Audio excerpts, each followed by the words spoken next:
Masih tawzu surah Al-Baqarah ki ayat number chani ka tara tarettagi.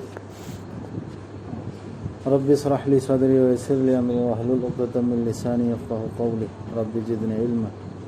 Subhanaka la ilma lana illa ma 'allamtana innaka antal alimul hakim. A'udzu billahi minasy syaithanir rajim. Bismillahir rahmanir rahim. Yas'alunaka 'anil syahril harami qitalin fihi قل قتال فيه كبير وصد عن سبيل الله وكفر به والمسجد الحرام وإخراج أهله منه أكبر عند الله والفتنة أكبر من القتل ولا يزالون يقاتلونكم حتى يردوكم عن دينكم إن استطاعوا ومن يرتدد منكم عن دينه فيمت وهو كافر فأولئك حبطت أعمالهم في الدنيا والآخرة وأولئك أصحاب النار هم فيها خالدون. Makoyna hangin angonda aseng bathagi matangda madugi manungda lal taunabagi matangda hayo madugi manungda lal taunaba achauba aranbani adubu Allahgi lambidagi mibu thaidokpa aduga Allahu thajadaba masjidil haramda changbabu thingba maduda laiba misingbu madudagi tanthokpa maduna henna chauba aranbani Allahgi mafamda aseng bathada lan tawnoi matangda hangakpa kanda rasulda hayona hayalimi hamaridu di matangda adura lan thengnapse chauba aranbane ba adubu aduragi henna chauba haigadra hojiki makhada hai threip singsi Allahgi lambidagi mibu thaidokpa Quran gi lambida jam kanda adrai thaidok nabu honaba aduga Allahu thajadaba adragi masjidil haramda masjidda changbuda thingba adragi maduda laiba mi singbu madudagi tanthokpa aduna hena chaw guna chawuna maduna hena chawba aranbani Allahgi mafamda aduga ot naibana hena fattabani mi hatpadagi mi hanga kaktana hatpase sidai ot nainaga mi ot naiba sine hen fatte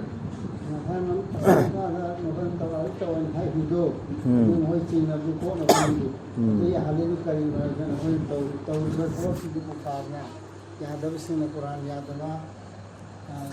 रसूल यादव कांगू सिंह शेख सिंह ओट नईदना इस्लाम संघन तौरीदो अदुगी थबक्तो फितनागी थबक्तो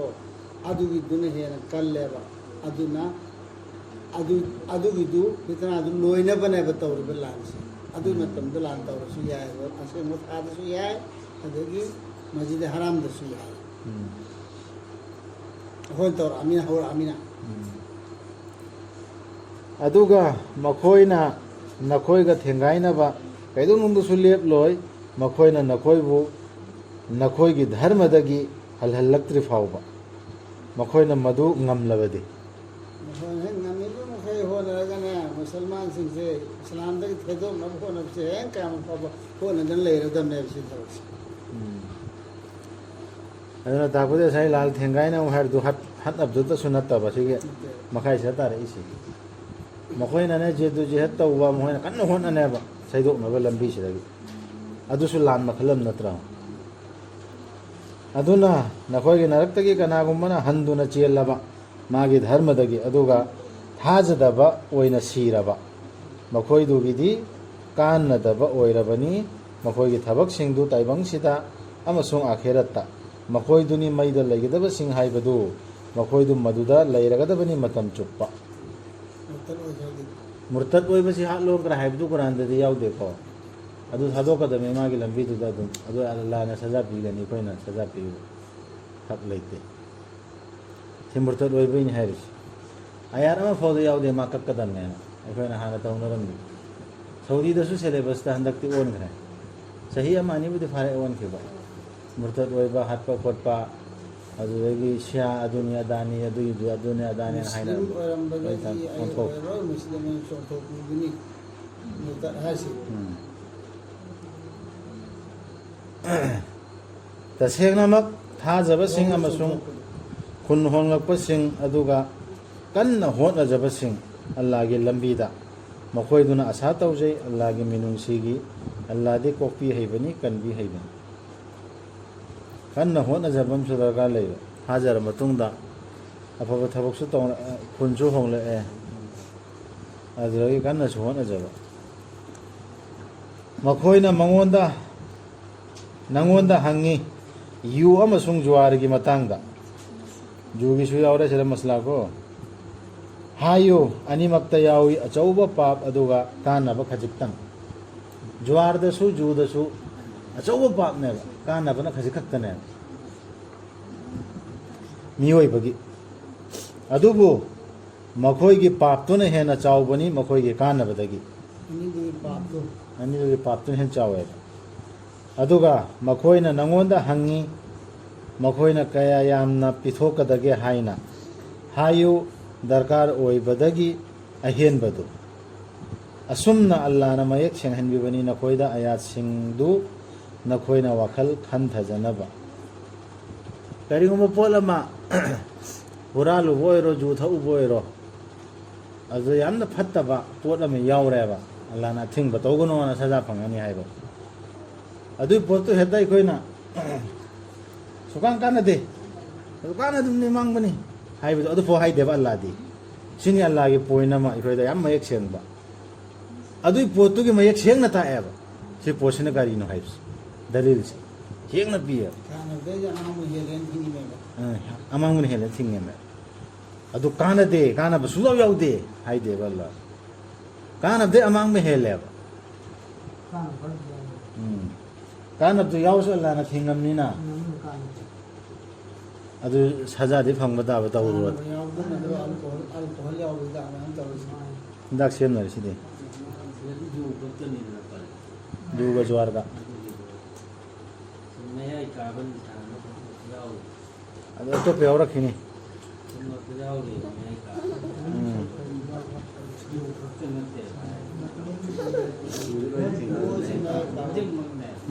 ꯃꯥꯅꯦ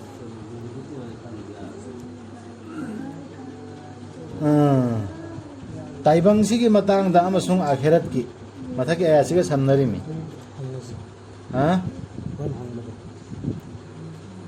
ꯃꯌꯦꯛ ꯁꯦꯡꯍꯟꯕꯅꯤ ꯅꯈꯣꯏꯗ ꯑꯌꯥꯠꯁꯤꯡꯗꯨ ꯅꯈꯣꯏꯅ ꯋꯥꯈꯜ ꯈꯟꯊꯖꯅꯕ ꯇꯥꯏꯕꯪꯁꯤꯒꯤ ꯃꯇꯥꯡꯗ ꯑꯃꯁꯨꯡ ꯑꯈꯦꯔꯠꯀꯤ ꯋꯥꯈꯜ ꯈꯟꯊꯅꯕꯒꯤꯅꯤ ꯃꯌꯦꯛ ꯁꯦꯡꯍꯜꯂꯤꯁꯤ ꯑꯗꯣ ꯑꯩꯅ ꯈꯟꯊꯕꯗꯣ ꯑꯩꯅ ꯂꯣꯜꯂꯤꯁꯤꯅꯤ ꯅꯈꯣꯏꯅ ꯈꯟꯊꯕꯗꯣ ꯅꯪꯒꯤ ꯑꯌꯥꯠꯁꯤꯗ ꯃꯨꯟꯅ ꯈꯟꯊꯒꯗꯕꯅꯤ ꯑꯗꯨꯒ ꯃꯈꯣꯏꯅ ꯍꯪꯉꯤ ꯅꯉꯣꯟꯗ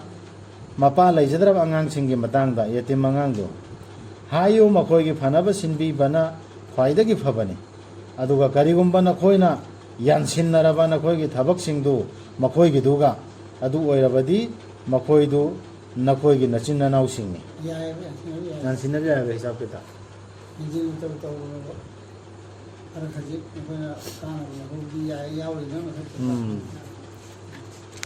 ꯑꯜꯂꯥꯍꯅ ꯈꯪꯉꯤ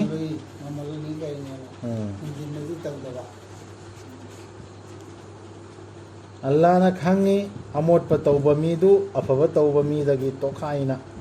ꯑꯜꯂꯥꯍꯅ ꯑꯁꯨꯝꯅ ꯅꯤꯡꯕꯤꯔꯝꯂꯕꯗꯤ ꯑꯜꯂꯥꯍꯅ ꯃꯁꯤꯒꯤ ꯃꯇꯥꯡꯗ ꯅꯈꯣꯏꯗ ꯄꯣꯠꯂꯨꯝ ꯑꯣꯏꯍꯜꯂꯝꯕ ꯉꯝꯕꯅꯤ ꯇꯁꯦꯡꯅꯃꯛ ꯑꯜꯂꯥꯍꯗꯤ ꯄꯥꯡꯒꯜꯕꯅꯤ ꯁꯤꯡꯕꯅꯤ ꯍꯧꯖꯤꯛꯀꯤ ꯂꯣꯏꯅꯕꯗꯨ ꯌꯦꯇꯤꯝ ꯃꯤꯁꯀꯤꯟꯁꯤꯡꯒ ꯂꯣꯏꯅꯕꯒꯤ ꯃꯇꯥꯡꯗꯨꯅꯤ ꯑꯜꯂꯥꯍꯅ ꯄꯣꯠꯂꯨꯝ ꯑꯣꯏꯍꯜꯂꯝꯕꯁꯨ ꯌꯥꯏꯑꯕ ꯍꯥꯏꯗꯤ ꯄꯨꯔꯥ ꯀ꯭ꯂꯤꯌꯥꯔ ꯇꯧꯔꯒ ꯍꯥꯏꯗꯤ ꯌꯦꯇꯤꯝꯗꯨ ꯁꯨꯃꯥꯏꯅ ꯊꯝꯒꯗꯕꯅꯤ ꯁꯨꯃꯥꯏꯅ ꯇꯧꯒꯗꯕꯅꯤ ꯍꯥꯏꯗꯤ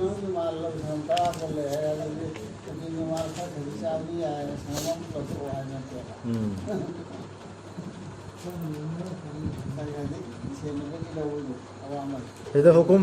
ꯃꯈꯥꯗ ꯑꯃꯨꯛꯀ ꯂꯥꯛꯑꯦ ꯍꯦꯀꯥꯝ ꯃꯔꯨꯑꯣꯏꯕ ꯍꯦꯀꯥꯝꯅꯤ ꯑꯩꯈꯣꯏ ꯄꯥꯡꯒꯟ ꯃꯈꯩꯅ ꯇꯧꯗꯕ ꯁꯨꯛꯇꯧ ꯇꯧꯗꯦ ꯍꯥꯏꯕꯁꯨ ꯌꯥꯕ ꯋꯥꯅꯤ ꯁꯤꯗ ꯂꯥꯛꯏꯕ ꯍꯦꯀꯥꯝꯁꯤ ꯂꯧꯒꯅꯨ ꯃꯨꯁ꯭ꯔꯤꯛ ꯅꯨꯄꯤꯁꯤꯡ ꯃꯈꯣꯏꯅ ꯊꯥꯖꯗ꯭ꯔꯤ ꯐꯥꯎ ꯁꯤ ꯅꯤꯄꯥꯗꯅꯤ ꯑꯍꯥꯟꯕ ꯑꯣꯔꯗꯔ ꯇꯧꯔꯤꯁꯤ ꯁꯤ ꯅꯤꯄꯥ ꯃꯈꯣꯏꯅ ꯁꯣꯜꯂꯒ ꯄꯨꯔꯛꯑꯒ ꯂꯧꯔꯨꯔꯒ ꯅꯨꯄꯤ ꯆꯦꯟꯕꯗꯅ ꯆꯩꯅ ꯀꯜꯂꯤꯃꯦꯕ ꯃꯨꯔꯇꯠ ꯑꯣꯟꯈ꯭ꯔꯦ ꯍꯥꯏꯅ ꯇꯧꯕ ꯇꯧ nang hatlura ana tawdana jummanna karjaibudo adu karai dei lawri mukhangde islam dadi thengna de islam allah thare islam se de ai di thengna driya lawganu mushrik nupi sing makoina thajadri pho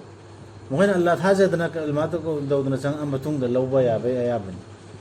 nangna olhallu du sunatte thajabi minai nupi amane hena phabani mushrik nupi amadagi mana yamna sumhaningai oirabasu na khoida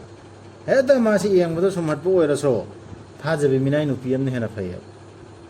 aduga luhonganu nakoigi nupi sing mushrik nipa sing da makoina thajadri pho nipa sing dono pi basu ya de khoi nupi sing mushrik nipa sing da go thajaba thajaba minai amana henna phabani mushrik nipa amadagi mana yamna sumhaningai oirabasu makhoida ma nakoida malsan mayam pairasu masang mato phajarasu minai nipa amani hena phaya makhoina kaubani nakhoi bu maida aduga allah na kaubani nakhoi bu jannatta amasung pap kopi bada allah gi ayabaga loinana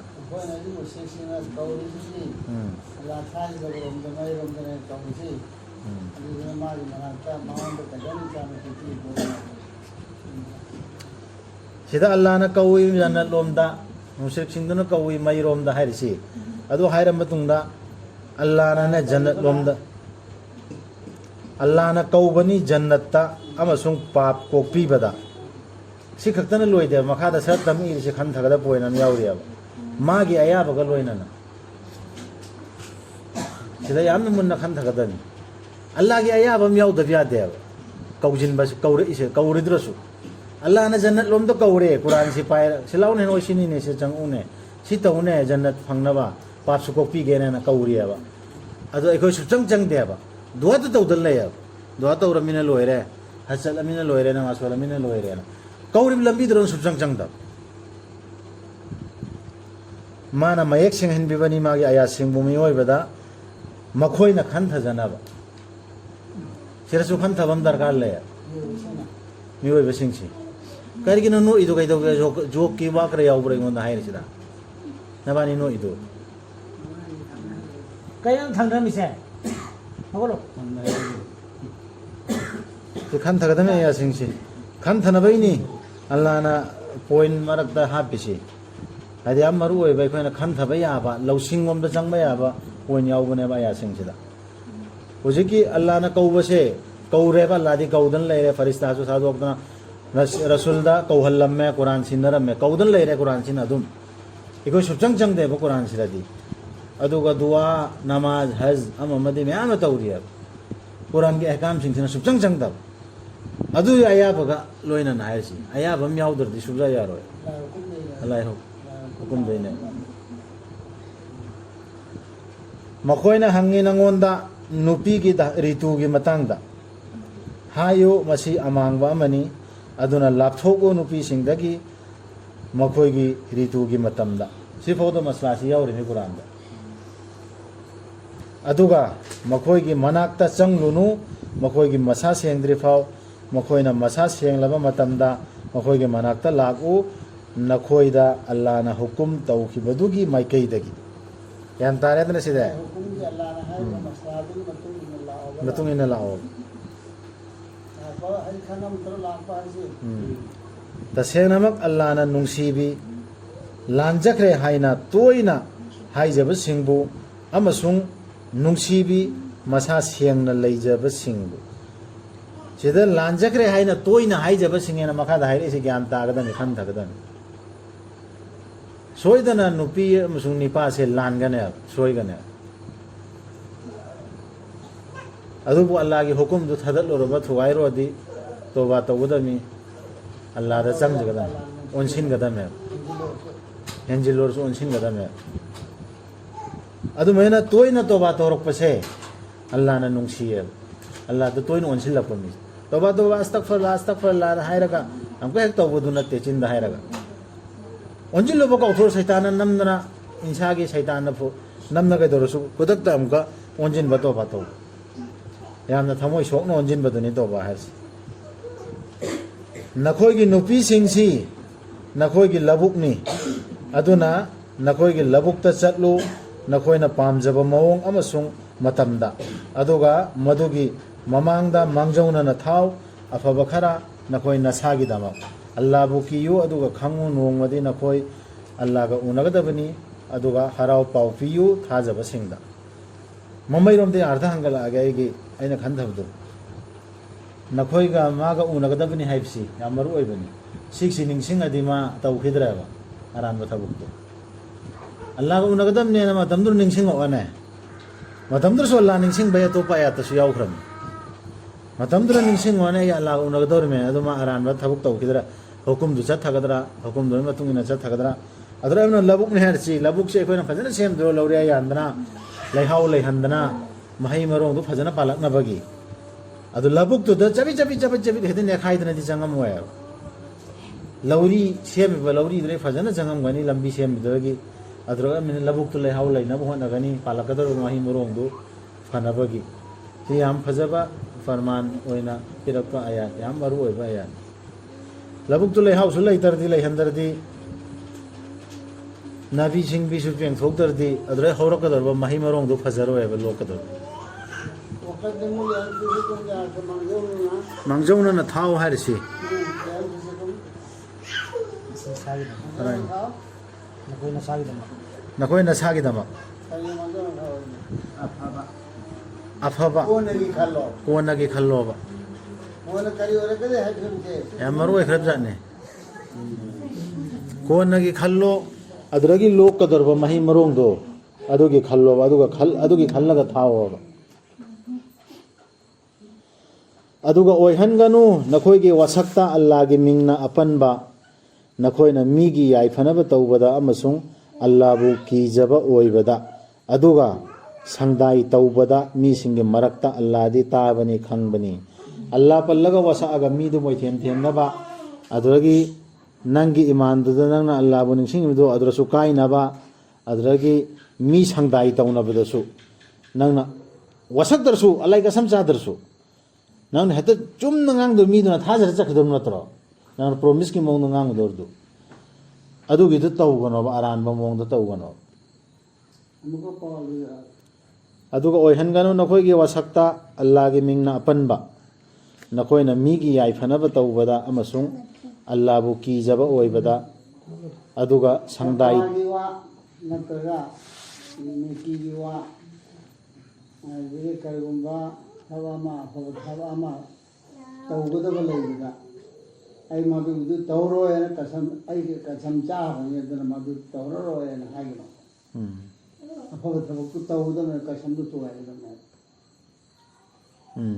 ꯑꯜꯂꯥꯍꯗꯤ ꯀꯁꯝꯗꯨꯅ ꯑꯄꯟꯕ ꯑꯣꯏꯍꯟꯒꯅꯣ ꯍꯥꯏꯕꯗꯤ ꯀꯁꯝꯗꯨ ꯂꯩꯔꯦꯅ ꯅꯪꯅ ꯑꯐꯕ ꯊꯕꯛꯇꯨ ꯇꯧꯔꯣꯏ ꯑꯩ ꯃꯁꯤꯗꯨ ꯇꯧꯔꯣꯏ ꯍꯥꯏꯈꯤꯕ ꯋꯥꯗꯣ ꯑꯗꯨ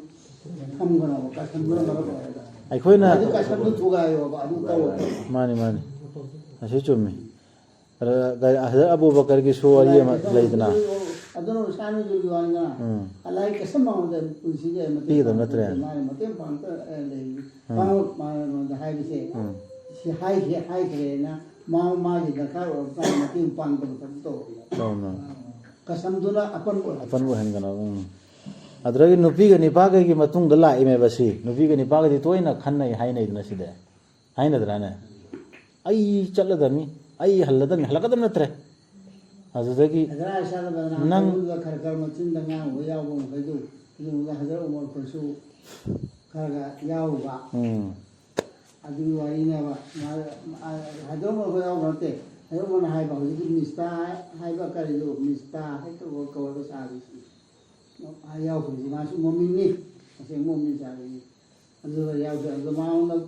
hãy ông mà ta có đi để mà ông ta sao ra cái đó mẹ bạn ông đã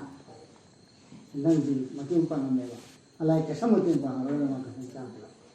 aduh sih ayah nari tu aduna panba wahan hay ma fa thabak adu idi khoina wasa uradi section gadami Allah na phabiroi nakhoibu aningba yaudana sakkiba nakhoibu wasa Allah na chale hai Quran su yaudana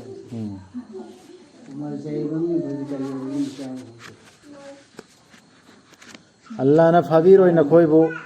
ꯑꯅꯤꯡꯕ ꯌꯥꯎꯗꯅ ꯁꯛꯈꯤꯕ ꯅꯈꯣꯏꯒꯤ ꯋꯥꯁꯛ ꯑꯗꯨꯒꯤ ꯇꯧꯏꯃꯁꯨꯡ ꯑꯜꯂꯥꯅ ꯐꯥꯒꯅꯤ ꯅꯈꯣꯏꯕꯨ ꯅꯈꯣꯏꯒꯤ ꯅꯊꯃꯣꯏꯁꯤꯡꯅ ꯂꯪꯁꯤꯟꯈꯤꯕ ꯑꯗꯨꯒꯤ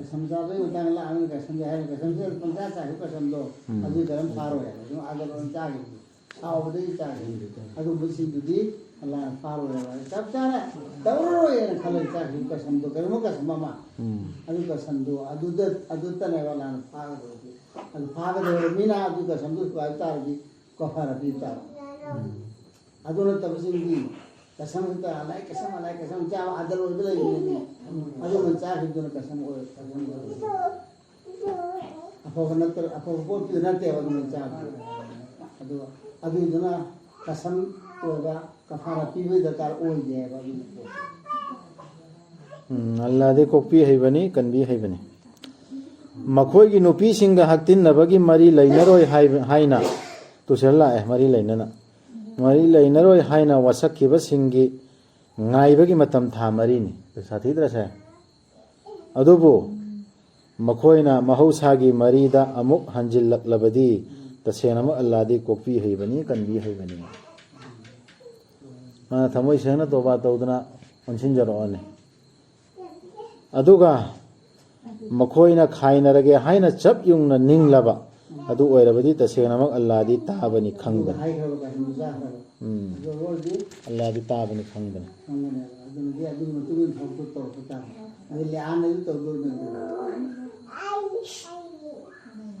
ꯌꯥꯔꯦꯁꯦ ꯃꯊꯪ ꯍꯌꯦꯡ ꯇꯧꯔꯁꯤ ꯁꯗꯀꯜꯂꯥꯍꯨꯜ ꯑꯖꯤꯝ ꯁꯤ ꯇꯂꯥꯛꯀꯤ ꯃꯇꯥꯡ ꯍꯧꯔꯦ ꯍꯌꯦꯡ ꯇꯧꯔꯁꯤ ꯌꯥꯔꯦꯁꯦ